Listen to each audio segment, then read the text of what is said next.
silakan. Bismillahirrahmanirrahim. Assalamualaikum warahmatullahi wabarakatuh. Waalaikumsalam warahmatullahi wabarakatuh. Alhamdulillahirabbil alamin wa bihi nasta'in wa ala umurid dunya waddin. Wassalatu wassalamu ala asrofil anbiya'i wal mursalin wa ala alihi washabihi wasallam. Amma ba'du. Puji dan syukur kehadirat Allah Subhanahu wa taala yang memberikan saya kesempatan untuk berdiri di sini untuk menjelaskan satu bab yang tertera pada kitab Al-Fiqhul Islamiyah yang ditulis oleh Al-Ustaz Muhammad Ismail yang berjudul Al-Ahkamul Khamsah, yang artinya hukum syara yang 5. Hukum syara adalah seruan yang berasal dari Allah yang berkaitan dengan aktivitas manusia. Jadi, dari kita bangun tidur sampai kita tidur lagi itu, kita selalu berkaitan dengan hukum syara. Segala perbuatan yang kita lakukan itu pasti ada hukumnya dalam hukum syara tersebut. Nah, seruan tersebut itu berisi perintah-perintah dari Allah dan juga larang-larangannya yang biasanya kita jumpai pada Al-Quran dan As-Sunnah. Jadi, tapi nggak semua hukum syara itu wajib untuk dilakukan. Nah, nggak semuanya juga bakal diberi hukuman kalau misalnya kita nggak menunaikan atau malah jadi haram untuk dilakukan. Karena semuanya itu udah ada tafsirannya sendiri dan itu nggak boleh asal-asalan karena kita akan menjadi dosa kalau misalnya kita menafsirkan sendiri suatu ayat yang mengandung suatu hukum tapi kita nggak pahamin secara syariatnya, tapi kita malah pahaminnya cuma secara bahasa lugawinya doang. Nah, seperti mayoritas orang sekarang menghalalkan yang haram dan mengharamkan yang halal hanya karena dia membaca satu ayat atau hadis tanpa memahami lebih dahulu. Jadi kayak jatuhnya kayak so tau gitu. Makanya terjadi penyelewengan itu karena mereka itu enggan belajar untuk mengetahui hukum syara tersebut. Makanya caranya kayak gimana? Kita harus paham macam-macam atau pembagian hukum syara agar nggak ada penyelewengan ketika memahami suatu hukum. Makanya yang tadi aku bilang, kita harus paham makna suatu ayat tersebut yang mengandung hukum tersebut secara syara bukan secara lugoh. Dan memahaminya juga pasti dengan indikasi. Kalau misalnya memahami seruan syariat tersebut dengan indikasi. Nah, indikasi itu apa? Indikasi itu yang menentukan makna suatu ayat tersebut, ayat Al-Quran itu. Dikatakan di sini, Allah Subhanahu wa taala berfirman dalam surat At-Taubah ayat 39, A'udzubillahi minasyaitonirrajim. Qatilul ladina la yu'minuna billahi wala bil yaumil akhir wala yuharrimuna ma haramallahu wa rasuluh. Yang artinya, perangilah orang-orang yang tidak beriman kepada Allah dan juga tidak beriman kepada hari akhir dan mereka tidak mengharamkan apa yang diharamkan oleh Allah dan Rasulnya. Nah, di sini tuh ayat yang menjelaskan tentang kewajiban untuk berjihad. Kok hukumnya wajib? Kenapa? Hukumnya wajib itu bukan karena hanya ada sigot amar, hanya ada kalimat perintah doang di ayat tersebut, tapi karena ada indikasinya. Pada surat apa? Pada surat Al-Isra ayat 32 yang berbunyi, A'udzubillahi minasyaitonirrajim, illa taghfiru yu'adzibakum adzaban alima. Kecuali mereka lari karena maka Allah akan mengazab mereka jika mereka tidak akan mengazab mereka tidak akan berperang kepada orang-orang yang tidak beriman tadi dengan azab yang pedih. Nah, di sini dijelaskan, di sini indikasinya kalau misalnya mereka tidak berperang, kalau misalnya mereka tidak berjihad yang hukum asalnya itu adalah wajib, maka Allah yang akan mengadab mereka karena mereka tidak berjihad. Di sini hukumnya wajib. Ada juga yang hukumnya haram dalam surat Al-Isra ayat 32 yang berbunyi wala taqrabuz zina, janganlah kamu mendekati zina. Nah, di sini juga haramnya bukan cuma ada bentuk kalimat larangan doang, tapi di sini ada indikasinya dalam surat yang sama yang berbunyi innahu kana fahisyatan wa sa'a sabila. Sesungguhnya zina itu perbuatan yang keji yang akan dan jalan yang akan berakibat buruk.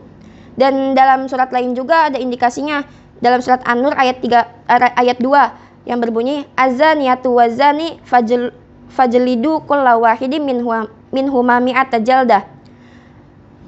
pezina perempuan dan pezina laki-laki, maka cambuklah mereka dari salah satu keduanya atau dua-duanya dari dua-duanya itu dengan 100 cambukan kalau misalnya mereka berzina. Berarti di sini haram untuk kita lakukan. Ini adalah larangan Allah yang wajib untuk kita hindari, bukan untuk yang kita lakukan. Di sini juga ada dalam hadis Rasulullah SAW, sholatul jama'ati afdalu min sholatil fazi bisab'i wa asyrina darajah. Sholat berjamaah itu lebih utama dari sholat sendirian dengan perbandingannya itu 27 derajat. Di sini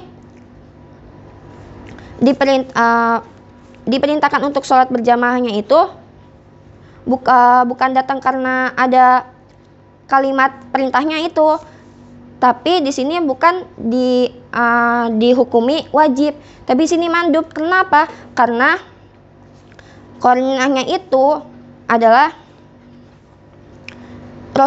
hadis Rasulullah juga yang berbunyi kuntu nahi takum an ziyaratil kubur. Salah. Enggak apa-apa. Terus. Enggak, ini di sini yang mandub itu yang ziarah, tentang ziarah kubur, bukan tentang sholat jamaah tadi, afwan. Sini berbunyi kuntu nahi tukum an ziyaratil kubur fadaruha. Ini yang diperintahkan untuk ziarah kubur. Tapi ini tuh bukan hanya sekedar perintah doang atau sekedar tuntutan doang, tapi di sini tuh menunjukkan kalau misalnya hadis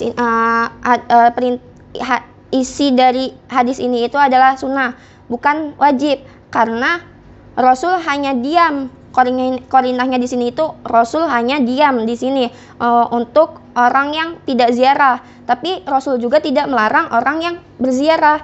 Jadi bukan diwajibkan juga bukan dilarang. Jadi di sini hukumnya mandub, dan di sini mandub itu hanya itu sebuah pilihan, bisa kita lakukan, bisa kita tidak lakukan. Juga ada di sini yang berhukum makruh dalam hadis Rasulullah juga yang berbunyi man kana musiran falam yanki falaisa minni. Barang siapa orang yang kaya tapi belum nikah, maka bukanlah dari golonganku. Tapi di sini tuh kita bacanya kan karena di sini ada larangan Rasulullah untuk membujangkan. Tapi di sini ada hadis lagi yang kedua sama tentang membujang juga. An samuratu an Nabi sallallahu alaihi wasallam naha anit tabattul, melarang dari membujang. Nah, di sini kita itu bukan kita tetapin kalau misalnya kita membujang itu haram, bukan. Tapi di sini tuh makruh. Karena apa? Indikasinya itu apa? Di sini ada indikasinya itu diamnya Rasulullah kepada orang-orang yang membujang, yaitu sahabat-sahabat yang masih membujang. Mereka tuh belum menikah, tapi Rasul hanya diam, bukan menyuruh mereka untuk menikah. Karena di sini tuh hanya makruh, bukan haram. Nah, di sini ada juga dalam surat Al-Maidah ayat 2 yang berbunyi wa idza halaltum fastadu. Maka apabila ia bertahalul maka berburulah. Dan juga dalam surat Al-Jumu'ah ayat 10 yang berbunyi fa idza qudiyatis sholatu fantashiru. Maka jika telah tertunaikan sholat maka harus bersebarlah. Nah, di sini ada perintah untuk kita bertebaran ke jalan karena setelah menanggalkan pakaian ihram. Tapi berjualan. Berburu. Terus habis itu di sini itu bukan wajib hukumnya, bukan juga sunnah, tapi di sini adalah mubah. Karena apa? Karena Allah Subhanahu wa taala itu memerintahkan untuk bertebaran setelah ihram, karena di sini ada larangan, karena sebelumnya itu ada larangan untuk bersebar itu sebelum melepaskan ihram. Nah, terus qarinahnya itu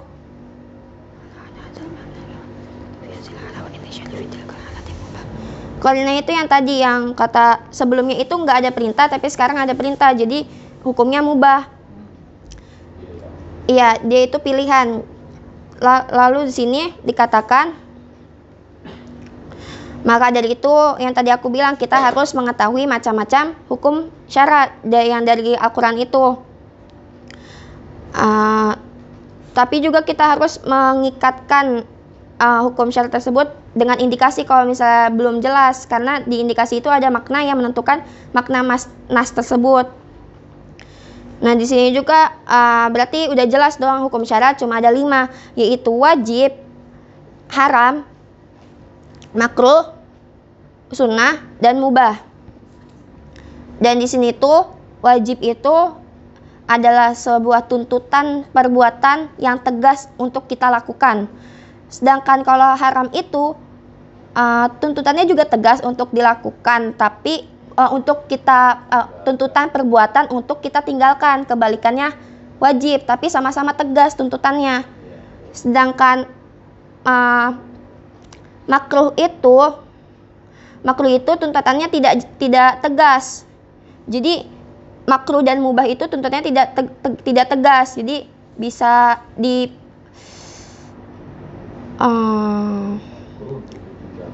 makruh untuk ditinggalkan, mubah itu untuk dikerjakan. Nah, sedangkan kalau sunnah itu adalah pilihan. Tuntutannya pilihan. Mubah itu pilihan. Jadi bisa kita lakukan atau kita tinggalkan. Nah, jadi kesimpulannya itu, jadi kayak kita sudah mengetahui hukum syara itu ada 5, dan kita harus mengorek lebih dalam lagi tentang 5 hukum syara ini dengan dari nas-nas Al-Quran dan lain-lain, agar kita tidak menafsirkan sendiri. Karena dengan ada penyelewengan ini, itu bisa membuat kita tersesat, yang akhirnya kita bisa bingung sendiri dengan apa yang dihukumi dari benda tersebut, dari perbuatan tersebut. Kurang lebihnya mohon maaf. Kesalahan datangnya dari saya, kebenaran hanya datang dari Allah Subhanahu wa taala. Wabillahi taufiq wal hidayah. Wassalamualaikum warahmatullahi wabarakatuh. Waalaikumsalam warahmatullahi wabarakatuh.